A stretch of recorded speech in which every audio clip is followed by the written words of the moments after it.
communication, agriculture, education, children, youth, health, migrants, climate, ministry, community, engaging, connecting, growing.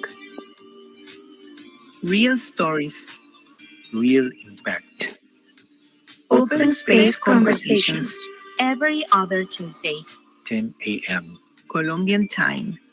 only on Encuentro Radio.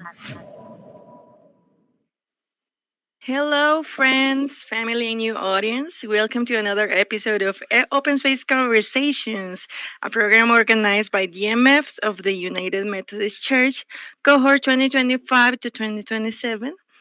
We are so honored to continue with this meaningful space where we can share our stories and personal experiences as missionaries around the world. This is our sixth program of the year, and we are so happy to keep hearing all the great work that missionaries are currently doing in their places of assignment. I'm so excited to hear what our today's guests have for us. And I'm Nataly Monterrosa. I'm from El Salvador, and I'm currently reporting from the headquarters of CEPALC and Encuentro Radio in Bogota, Colombia, alongside Hannah Reasoner. Hello, Hannah. How are you? Hi, good morning. Good. Nice to be back. I was traveling for a little bit. But in those travels, I got to meet some Global Mission Fellows serving in Kenya and accompany some of the new missionaries who are finishing their training, which is always really exciting as a GMF alumna and a current missionary starting her third term now. And it's always great to be with new Global Mission Fellows and to get to know all of you and the work that you're doing. So today on Open Space Conversations, we're really excited to have with us two more Global Mission Fellows that we haven't heard from yet. We have Brenda from Liberia, who is currently serving in Kenya, and Irmiya, who is from Nigeria and serving in Uganda. Welcome to both of you. Thank you for spending some time with us this morning, for arranging your schedules, for doing some of the prep work to be able to participate. We're so thankful to have you here. And I'd like to invite Brenda first, and then Irmiya to introduce yourselves to the audience who maybe don't know you, and tell us a little bit about yourselves. Hi everyone, my name is Brenda Ansah, and I'm from Liberia, serving in Kenya, particularly in Mohito at the Mohito Health Sector as a laboratory technician.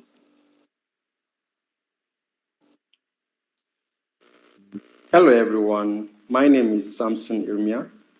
I am a Nigerian, a professional computer science graduate.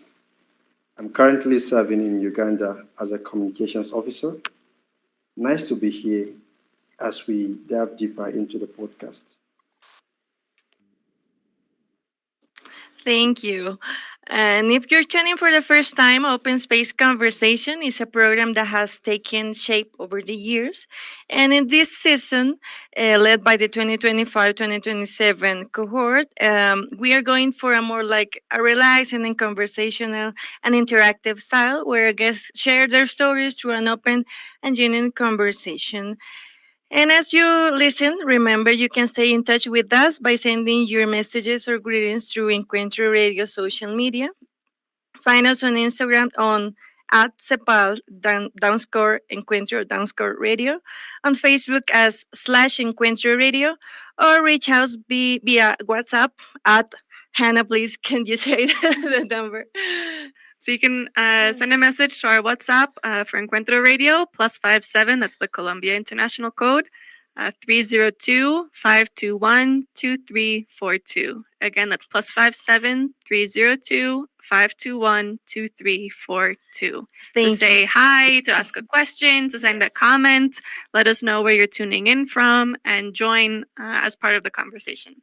Yes, thank you. I have some problems to say that phone numbers in English.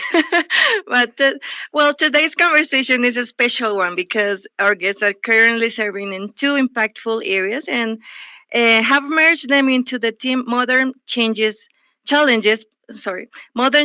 in Evangelism and Love in Action rather than words. And now, Brenda, we're so glad to have you with us here. Please go ahead and you can start with this open space conversation. Once again, greeting to everyone in Irmiya. Um, I would like to say thanks to Equajo Radio for having me, and it's a pleasure to be part of this open space discussion. So, Amia, I would like to ask you a few questions as it pertaining to your POA. So, as the Methodist Church in Uganda shift from traditional door-to-door visitation to digital engagement, how can the Methodist Church maintain the personal touch of Wesley ministry in a high tech landscape? How do you think that they can maintain that?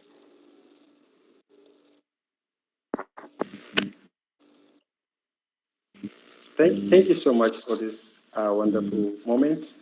I'm glad to find myself in this amazing conversation where missionaries of digital era meet together, share their insight, and also share the amazing work they are doing. Um, we have to reflect back on what Wesleyan teaching is all about first. And we also need to understand that Wesleyan teaching or Wesley is a great mentor to Methodism at large, where uh, many individuals follow his teaching, and especially about social holiness and the good teaching of Jesus Christ. This is the moment that we need to reflect also as a communication officer who is serving in Uganda, um, shifting the traditional way of door-to-door evangelism makes a good uh, impact and significance in the lives of Ugandans through maintaining the teaching of Jesus Christ and the biblical teaching that we already know about Wesley. And also, as a communication officer, I employ digital tools through internet and also websites, as well as digital social media platform, where it helps us to reach out to many souls that are lost or that lost their ways because of how the world is now changing. Sometimes we can perceive that people don't even attend to church, they prefer to do service online. So we try to make sure that we maintain this social holiness and also Wesleyan teaching by going through live stream on our platforms to make sure that even the members of the church are not present, but they can still feel home or connected within the church by attending live service or live recorded service program, reach out to the members via social media platforms, especially our Facebook Methodist Church in Uganda or our YouTube channel. If you visit them, there are a lot of biblical teachings and preachings where it draws attentions of members and also non-members or non-believers in order to stay tuned or to stay strong in the faith of Jesus Christ. Thank you so much.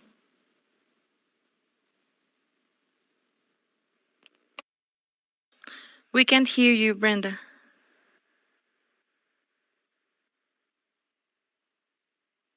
Yeah, your microphone is muted, Brenda.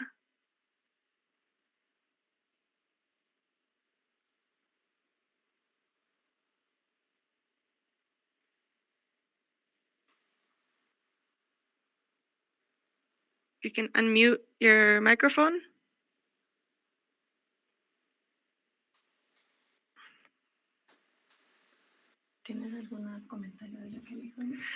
Well, while Brenda's trying to troubleshoot a little bit of the tech issues, oh, can we hear you now? It's okay. Yes. Yeah. I'm sorry. So is it just the church your work focuses on, or is inclusive inclusive of the community. Like, so how do you like select which content to like post on a certain platforms? Amazing Hello. question. Thank you. Uh, the kind of posts that curate with our platforms are basically based on the contextual environment I'm in. And I've stated, I would like to say that um, here in Uganda, people are more conversant with TikTok, and people are more conversant with Facebook, as well as um, WhatsApp. But considering the fact that there are a lot of challenges, especially technical challenges with Facebook, people prefer to use TikTok more often and WhatsApp because of the restrictions here. And the kind of content or the kind of activities that resonate with our platforms are basically what currently I'm doing is basically uploading the teaching that we have every Sunday, and as well as devotional service that we host every Tuesday and Thursdays. And apart from that, um, as a communication officer, for the members to be able to understand the strategic plan of the church, we share teachings through design posters for the members to understand what the church is basically intending to achieve in the next 5 years. And this allow the members to feel connected or to ensure that they are connected through those platforms. So for other social media platforms like X, which is known as Twitter back in the day, and also Instagram, I usually use them for posters because they are limited when it comes to heavy videos. And the kind of videos we have, they are very long, sometimes 1 hour, 2 hours. So it's not allowing us to have the audience that we want. Based on the analysis that I have done so far, TikTok is more acceptable and YouTube. So I use YouTube for sermons and songs because most individuals use those platforms to, revive themselves and also have engaging activities. Yes, so this is something that I use the platform with in order to make sure that the communications work is going hand in hand and we're achieving our common goal as Methodist Church. Thank you. That's great.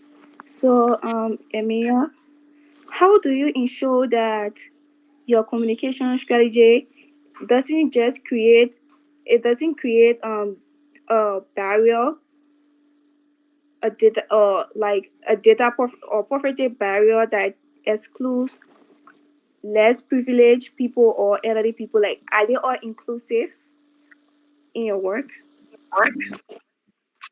Yes, this is also a moment of reflection and also resonating how traditional individuals with digital individuals meet and also look how life can actually be unique to both of them, especially if you look at it, if you're hosting a program where elders will attend or individuals will attend, but they have no knowledge of digital era, is very challenging for you to achieve your common goal. So I can recite this an example with the current program we are doing for HIV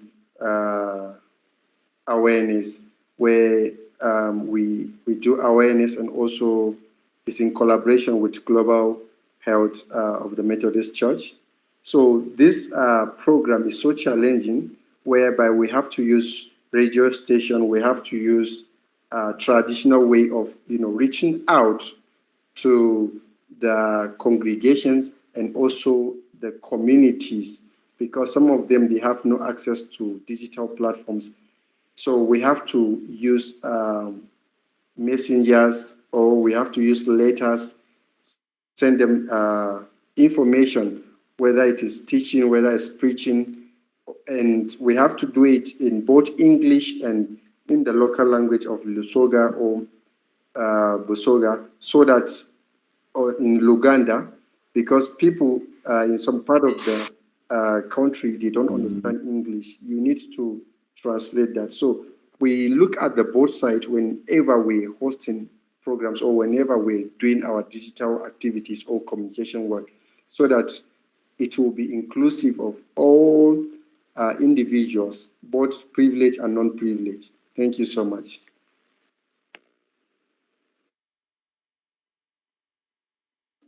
You're not selective with your work. So, who are really your targeted audience when it comes to your communication? Is it like young people, older people? Who do you think is really a targeted audience? Because you talk about TikTok, using TikTok as a platform, one of your platforms. And which one of it is more fruitful to you? Like successful? In, in most Of all the platform, like of all the platform that you are engaging in, which one do you think is more like successful when it comes to communicating? I've talked about that already. Uh, I've mentioned TikTok. With TikTok, we just recently opened a TikTok account, but we have about almost getting to 2,000 likes, and with about 200 and something followers. And also Facebook is booming, and as well as YouTube, with a number of viewers we have, we're reaching like 1,000 views a month. So it's really progressing stuff. These are platforms that, based on the analysis of my last report, were platforms that people are engaging more, and it enables me to ensure that the platform is mostly for everyone. And when it comes to communication or digital era, we cannot exclude or we cannot have a certain target, because the most important thing is to reach out to everyone the information we want to pass on. So it is for everyone, both the youth, the old, and also those that are not underprivileged when it comes to digital platform. Because in sharing your content, you may find out that the people around you may that have access to the internet or digital platforms, they can be able to show what we are doing to their relatives or to their close ones, especially those that have no access to digital devices. So these are the things that we make sure that we have in terms of our communication activities. Thank you. That's really great hearing your success story. So, Emiya, how do you use your POA communication platform, other platforms that you are engaging with? How do you use it to build a visual belonging of your congregation that is constantly like moving in and out? Again? How do you use your communication platforms to build visual belonging for those are the congregation members that are in and out of your congregation or your church? All right. Based on my job description, I was given task to ensure that I establish the communications department, and I also train at least not less than 3 people before I leave my POA. And I also ensure that necessary equipment for the communications department are put in place, which is something that we've been working on tirelessly since for the past 9 months, because it's been 9 months that I'm serving as a communications officer here in Ginger City. So I think I will achieve this common goal by ensuring that this categorical statement in my job description is accomplished, and also um, training the community members or the church members to have this digital view when it comes to communications. Because my aim as a global mission fellow, as a missionary, at the end of my 2 years of service, there are all churches we have here in Ginger City or in Methodist Church should have at least communication department, even if it is not fully established. But we make sure that these individuals who are passionate about communication have the full knowledge, know how to design posters, know how to edit videos, know how to go live, and know how to handle communication, especially when it comes to issues that has to do with privacy. They should know more about these things because they are very skeptical when it comes to communications. So these are dreams that I'm building within short period of time of my service.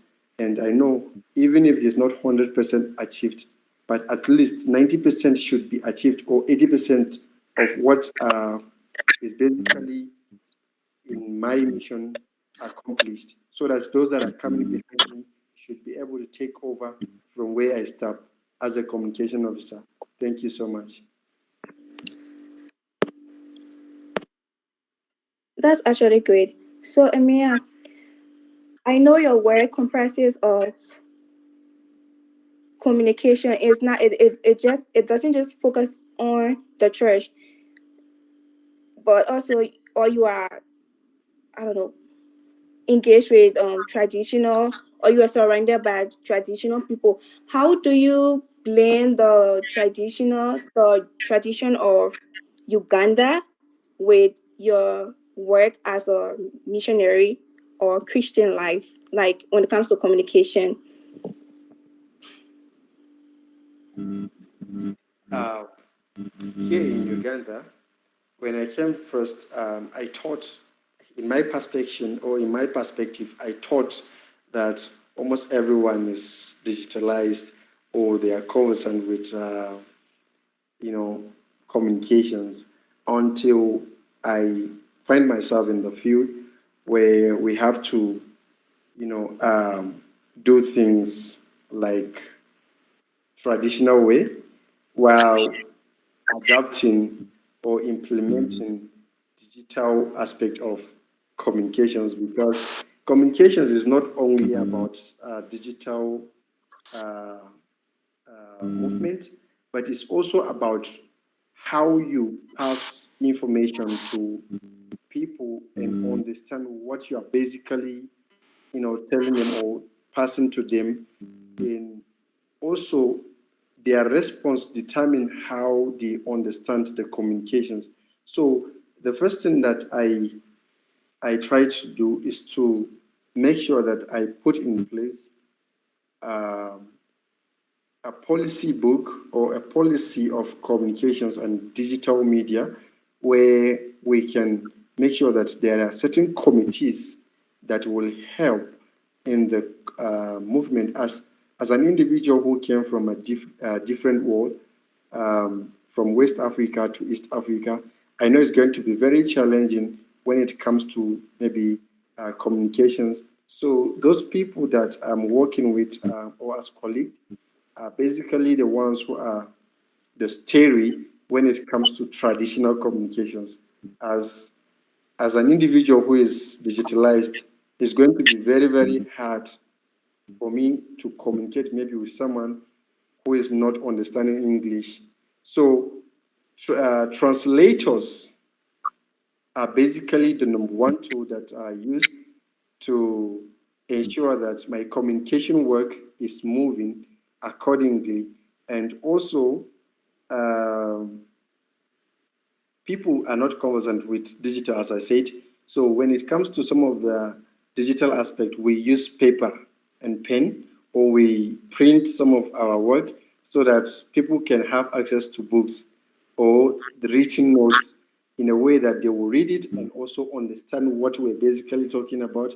So the translators really help me in most of the things I do, like designing posters in the local language It's very difficult thing. So they help me to do those things so that those people can have access to the information I'm sharing in the community or within the community or within the church. Thank you. So I just wanted to know if your work also comprises of you sharing, like, because every country has its own tradition. So, like, do you share the traditional practices that are being displayed in Uganda or where you are, or it just your work just focus on the church Um, I work in when it the comes to office. digital when it comes to digital platforms? I work in the office. So working in the office will definitely restrict you from a lot of movements, especially going out to interact with the community. But in the strategic way, I do interact with the community, especially when we're moving maybe from Jinja City town to maybe Kamuli, Budaka for some projects. It requires me to be there, especially for coverage or passing some information or taking some pictures. So these moments allow me to interact with some of the community members. This is where I interact with most of the community members in person. So this is not like fully field work for me, as the work in the office requires a lot of editing. Sometimes you will even spend 10 hours doing a lot of digital activities to ensure that videos are edited fully and maybe posters are designed that those kind of posters resonate with the standard of the church. So they are time consuming activities, especially when it comes to communication department. So as I go further, I think when I maybe have fully established assistance, this is where I will be like going more into the field, interacting with the communities, hearing from them, because it's not something that I will rush. I have to like put in place the necessary things that office needs, that will allow me to go into the community more often than staying in the office. Thank you. That's great, Amia. So, what's one thing that you've learned, or what's one growth that you've experienced being working in another place, or growth that you've experienced? Um, as someone who is passionate about my work, the most boring part of it is maybe when you share an important message and people are not reacting to that message. Yeah, it's boring because you feel like your communication is not communicating well, or people are not understanding what you are saying. So it is boring for me sometimes when I share something that I want people to react and I'm finding low engagement or um, less interactions. So these are the kind of moments that I find it boring in my work. But sometimes we also need to think before we post. That's the reason why we don't just post as a communications officers. We don't just post or we don't share information just like that. We need to make sure that it's accurate or is accurate of what we're sharing, and people will actually pay attention to what we're sharing or what we are, passing to them for them to take necessary actions or measures for those particular information. I hate to interrupt, but I think we have time for just one last question before we move on. Although the conversation's not over yet, it will continue. But can you tell us how can people support you? So now that we've known a little bit more about your work and are hearing about it, how can people support you? Thank you so much. This is an amazing question. Um, First of all, I would like people to support me by engaging into our social media platform. Attending some of our programs are really important. This is how they will understand or know what the work is all about, or the Methodist Church in Uganda is all about, and what they do, how they uh, support spiritual life. And also, secondly, I would like people to support if they feel God is touching them, or they feel like in one way or the other God will use them to support our work. I would definitely prefer people to um, engage with me through my advance uh, cash number, so that they will support my mission work. And also, I would like people to engage with me through having some of the communications department gadgets, like let me say tools that we use for coverage. Sometimes they are very, very difficult to have high quality gadgets. So this is very important for the communications work. As a missionary, this will help the work to be going more viral.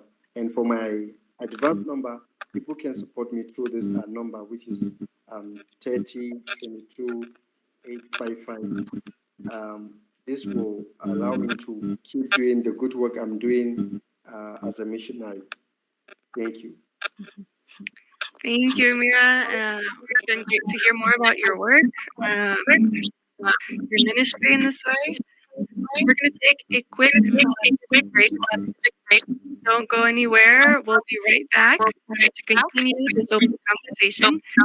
But we'll take a few minutes to listen to the song Holy Forever, a song that I learned here in Spanish before learning it in English. Natalie and I also sing it here at the local Colombian Methodist Church. So it's nice to kind of include songs that are familiar in languages, as we talked about, language accessibility and the need to be able to speak to people in a language that they understand. So it's great to hear this song, which is beautiful and has a beautiful message, and hear it in multiple languages. But we'll be listening to Holy Forever in English, and we'll be right back. It's the highest. Welcome back to Open Space Conversations. We are still so excited to know more about each other's work as missionaries. And now it's Irmiya's turn to go on with the interview. So please go ahead with your questions, please. Thank you so much, audience. We are back again. Um, my colleague, dear Brenda, I would like to ask you, how are you practically demonstrating Christ-like compassion to every patient, regardless of their background or ability to pay?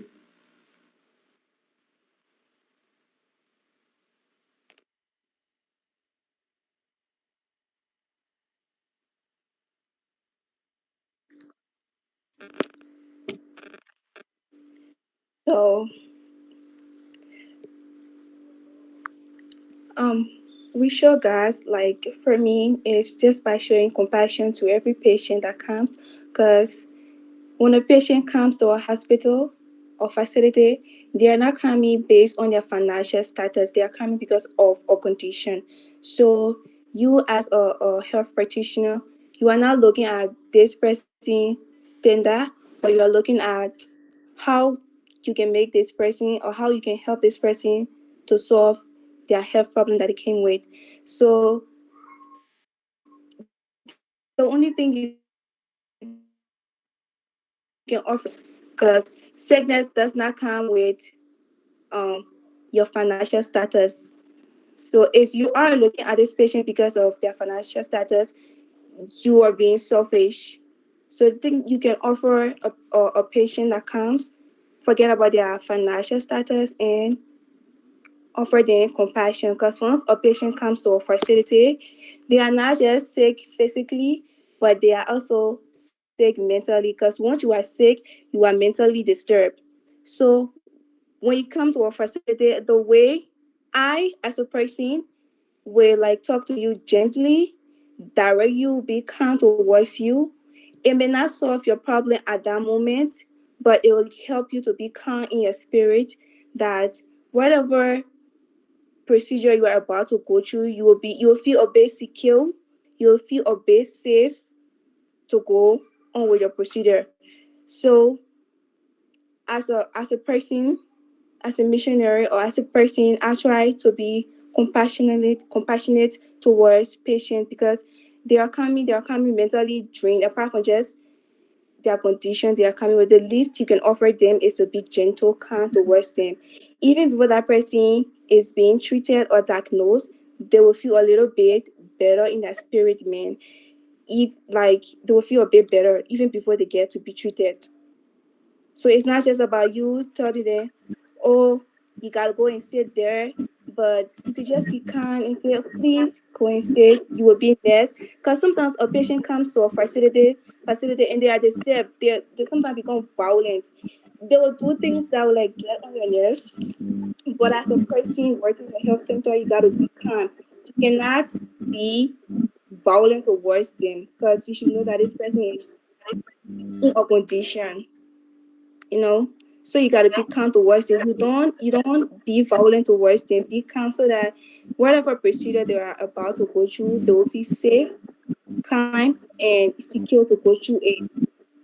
So it's just by showing compassion towards your patient, regardless of their status. Thank you so much. This is amazing. I captured one, two things, which is being gentle, kind, and this is really amazing when one is has been respected and is being treated nice. You feel home. So, in what ways our actions reflecting God's love more loudly than our words? I would say through our consistency. So you could the our willingness to go like extra miles, like adapt to another tradition, another culture, just to be able to like share what you have through whatever means that is. It could be through your knowledge, through communication, through being there for people. You are willing to go. The fact that you're willing to go an extra miles to adapt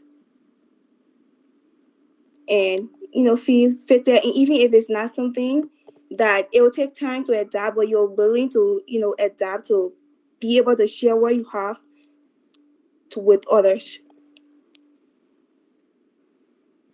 All right, this is interesting. So basically, you live in your home country to Kenya is basically demonstrating God's love in action than words. So, are you treating each patient as a whole person, um, or like body, mind, and spirit, not just a medical case?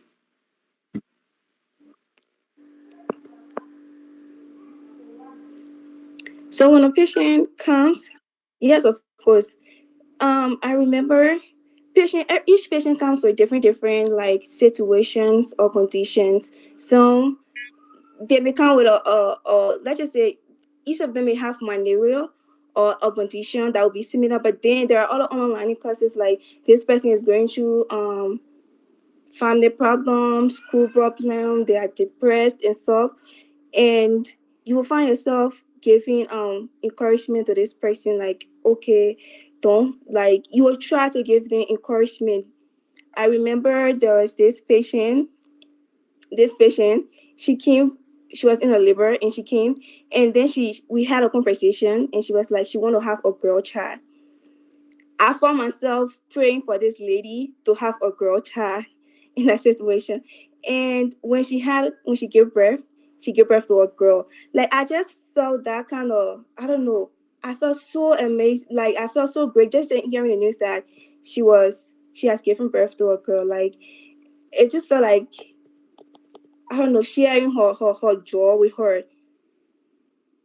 Because I imagine wanting something and then God finally stepping in it for you, and it just felt amazing, like being there for her. This is good. If I may add to the point, basically referring that Can you be loud? medical. Can you hear me? Yeah. Yes, I'm Yes, yes. basically being a practitioner in medical field does not make you limited to medical fields, but you also expanding or expatiating your calling into the spiritual aspect of medical field. So I can feel this is something interesting when one is also in the medical field or is also doing their professional job and also resonating that with God's calling. So how do you ensure that dignity, respect, and also kindness are present in every interaction with those you serve? So I try, like, I avoid being judgmental to a patient, like, because everyone comes with their own being judgmental, like, not sharing patients' confidentiality. That's one thing that is key. Because I know for a fact that if I comes to a hospital, what happens in the lab stays in the lab. It does not come out like, okay, oh, you want to give a testimony, you go and use a patient as a, like, just giving the ideal name of this person as an example or a testimony. No, try to differentiate, like, separate patients privacy with just on a social basis. That is, whatever happened, whatever result that you get from in the lab, it stays in the lab, and you gotta respect it. You don't have the right to, like, go and discuss it with other people. So regardless of being like having conversation with others and stuff, you gotta protect this person privacy, and try not to be judgmental. Oh, this patient comes, or she's like, I don't want to sit around her. Whatever reason that it may be a personal reason, but you don't have to voice it out for this person to feel deterred or to feel bad, that they will feel uncomfortable being around you. So there are times that you may not feel comfortable sitting in certain surrounding, but then you don't have to force it out. You don't have to be judgmental towards that. You can just, like, keep it in, or maybe just politely walk out. So try how to, you know how to relate to others when it comes to just saying certain things around them that you know that will make them feel bad. You gotta respect them as a person, because you will want someone to respect you as a person. So you shouldn't be the one, judging someone, saying things that will make them feel bad just anyhow. The least you can do is offer kindness to a person.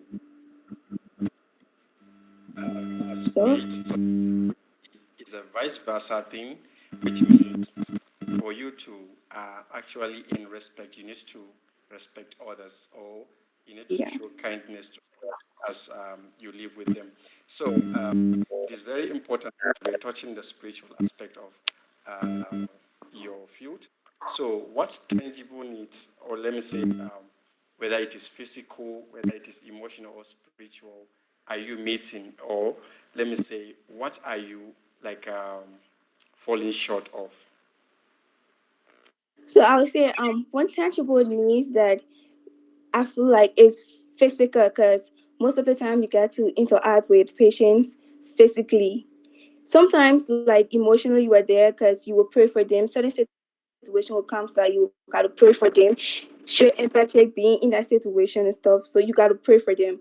But it's mostly physically, because you are treating them, like collecting samples from them, running their tests, and then, you know, carrying the result, and then whether it's positive, negative, like that physical interaction you have with them, you gotta, when they come, sometimes when kids come in the lab, and when you are collecting for them, they cry. And I know that if I was a kid, I know for a fact when I was a little girl, when I go for medicals, I cry a lot. So sometimes I just carry snacks with me for the kids, that when I collect sample from them, they are really crying. I just give them something like to tell them sorry. It's just that we want you to get well. That's what we are collecting from you. So I try my possible best to just like show kind gesture to them through that means and tell them I'm sorry. I didn't do it intentionally, but I wanted you to. I want you to be okay. You know. So and then one place I think we are falling short is as a person, me will be reaching out to those people. There are people that will come in the facility after treatment. You will actually maybe want to like maybe check up on them, but then they are far off. They live far distances, and you might not be able to keep tabs on them. So you probably just lost contact with them for a while, and then when they come back to the facility somehow, you get to interact with them. But like when they leave and you want to like stay in contact, maybe check on them. Oh, are you okay? How are you? You don't get to because they are like far off, and yeah, pretty much that. Just keeping in contact with people afterwards. For those that live far distances, and And love the fact that you're being supportive, though you're kind of emotionally, down when you see people are, going down as well, or they are passing through some, a lot. pain.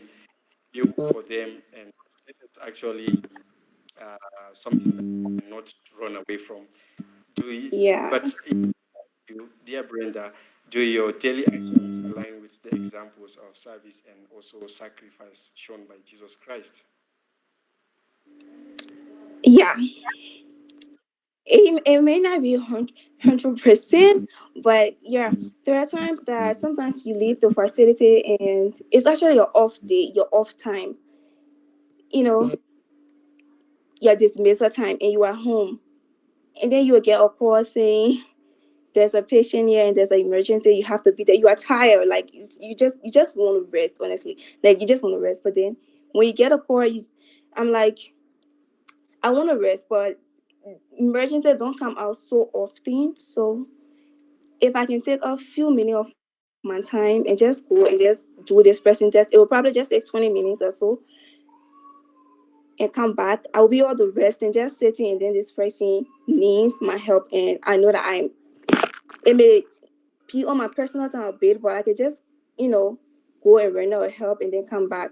So sometimes I find myself, it's after 8, it's after 9 when I get a call. I just do it for, because I know I try to put this person in my shoe that, oh, if if I'm the one sick, I would want someone to like, be able to cater to me regardless. So taking a few minutes of my time to help this patient, I think it will mean a lot to them than just sitting here.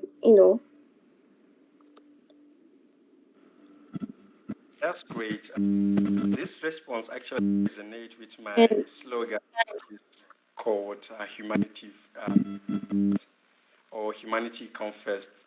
Um, Sometimes we tend to be so reluctant when someone asks for help, and it's very, very disheartening. Sometimes you read why you the person at the end of the day. This is very amazing. So, what specific changes do you think one can make today to better reflect God's love through care and service? This is the second to the last question we have. so I would say empathy, showing empathy, putting yourself in another person's shoe, because it makes you understand how exactly this person is feeling. If like you will ask yourself this question: if I'm in this person's shoe, does it like affect? I want to be treated the way I'm treating this person, or it just raises a question that if you think it's okay for you to treat this person the way you are treating them, or for this person to treat you the way you are treating them, it will make you kind of aware of how to like treat others. Because obviously, if you don't want to get hurt, if you don't want to get hurt, and then you are hurting someone, if you are in if you are in that person's shoes, you will know that what I'm doing is not okay. Like I'm hurting this person, because you know that if it was like if table was turned, you would have been affected. You would have been hurt. And then another thing I think would be not taking advantage of people. So there are people that when they have, instead of them just doing good for others, they just they have, or people that are privileged to like have certain things, and other the underprivileged people, they tend to have to take advantage of those people. Like when they do certain things for you, they want to like buy your silence, buy your self-choice. Like you are not able to make certain decision again because this person, they are not doing it in a good faith. It's mostly in a negative aspect. They are like buying your voice by doing something good for you, doing a good deeds for you. So I think people should do away from that, because it's just like you doing things to chase like clothes. You are not doing the heartedly, because it's better that you do things for someone and they remain grateful to you and appreciative than you doing things for this person and then making it necessary that this person has to do certain things for you, mostly negatively. That, oh, you cannot make certain decisions, you cannot do certain things because I'm the one doing this for you. I feel like it's unfair to people, to underprivileged people, because at that point of that person life, they feel like they are vulnerable. So whatever you tend to do for them, they feel like you are helping them, even if you are buying their silence. So they keep quiet. And for the little you are doing for them, they just be there and then you are suppressing them. So as a Christians, if we are demonstrating God's love, we should do away from that. We should show empathy and do away from taking advantage of people just because we are doing certain things or doing good deeds for them. Let them be grateful to you. Let them be appreciative to you as a person. Wow, this is actually action rather than just words. And in life, mostly people tend to share more words than just action. When you ask them to do the reality or the practical aspect of what they are saying, that's where the problem come in. So I think this moment that we share, we basically trying to let people know, or the audience, that you don't just share words, you have to do it practically, and you also have to ensure that whatever you're doing it for the sake of humanity, and communicating your mission and vision towards that action is very important. As a communication officer, without a proper communication, all you will do is actually going to be in vain. Instead of people to see you doing good, they will see that you're doing wrong. So, Brenda, this is my last question for you. How can people support you? So just before I answer that, we should know that it's it's easier to say words. Like it's very easy to just say words, but for you to actualize it, that's when it becomes difficult.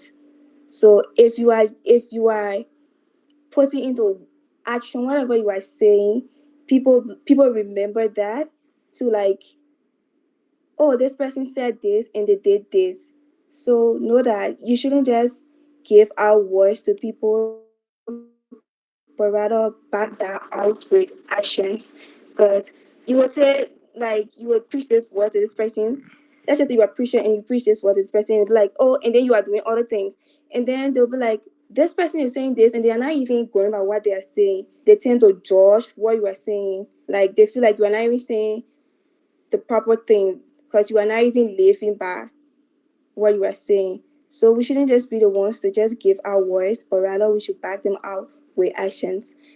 And for you, in able to for you to support me in my work, you can support me through your prayers, words of encouragement, and through my advance number 3022893. And may God richly bless you in whatever way that you think you can contribute. We appreciate you and we appreciate your effort. Thank you. Thank you. Thanks to both of you for sharing more about your work and this theme of, letting our actions speak to our faith and our values, that importance of showing kindness and compassion, of using whatever platform and communication tools you have to be able to spread that message of love and kindness.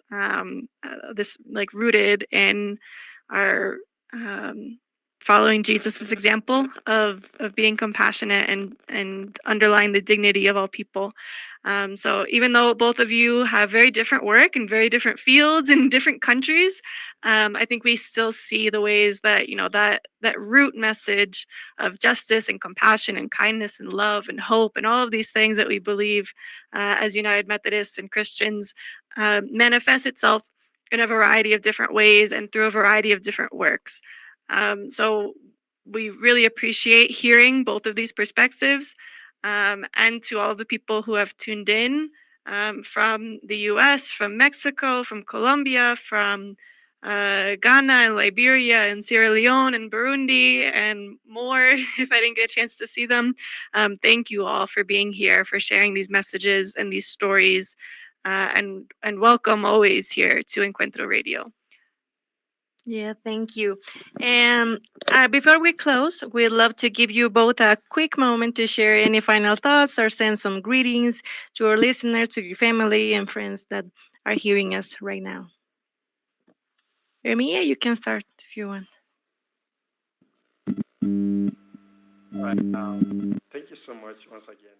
Thank you, audience, for paying attention to our stories. Thank you for supporting, and also thank you for hosting us, the radio station.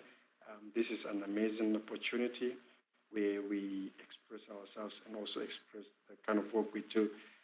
Shout out to my brothers and sisters from Nigeria, and shout out to the Global Mission Fellows, both in Europe, Africa, and all over the world.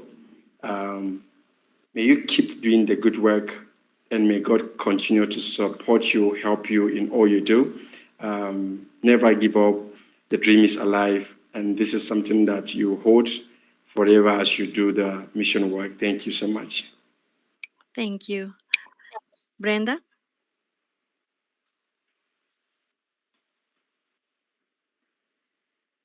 You're muted.